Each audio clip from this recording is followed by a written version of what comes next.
The Three Little Gnomes.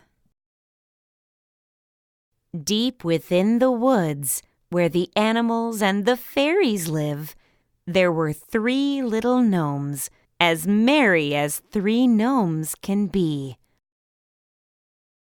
One day, as the three gnomes were resting, they started hearing crying and sobbing. When they went outside to see what was making those sounds, they found a little girl. "Why are you crying, little girl?" asked a gnome. "Can we help?" asked another. "I'm lost," said the little girl. "I was hunting with my father yesterday, but I got lost, and now I can't find my way back." "Don't worry, little lady," said the gnome. "We will help you find your way." And so the three little gnomes started to guide the little girl through the forest in search of her father. They had just started walking when they found a wounded deer with an arrow in its knee. The gnomes washed and bandaged the deer. "What happened?" asked the gnome. "It was a hunter yesterday down by the river." The gnomes and the little girl reached the river, but there was no sign of her father. Suddenly, they heard a voice coming from the bushes. "Are you looking for something?" said a wild boar. "This little girl is lost. Her father was here yesterday," said the gnomes. "The only man I saw here was the hunter that chased me. That's why I was hiding. I could take you to the cottage where he lives, but the arrow hurts when I walk."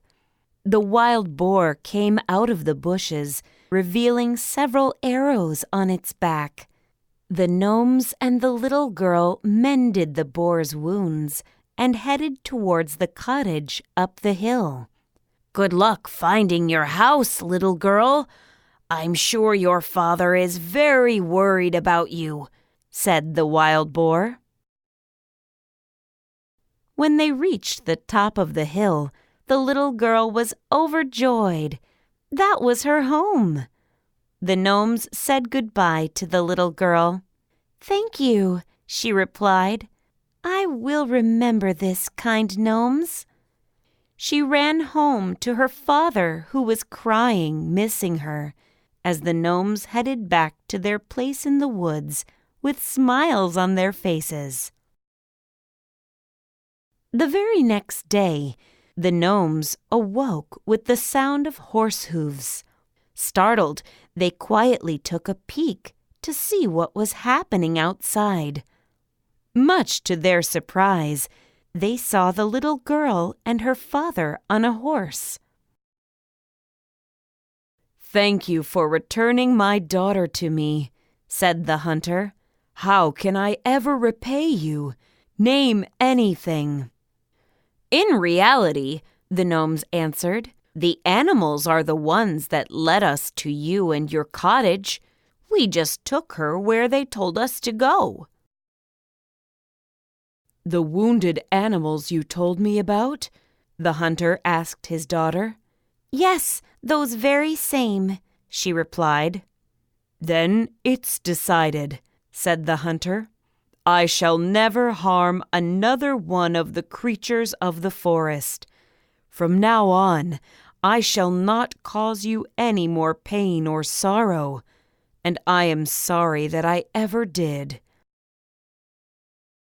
The hunter and his daughter returned to their cottage.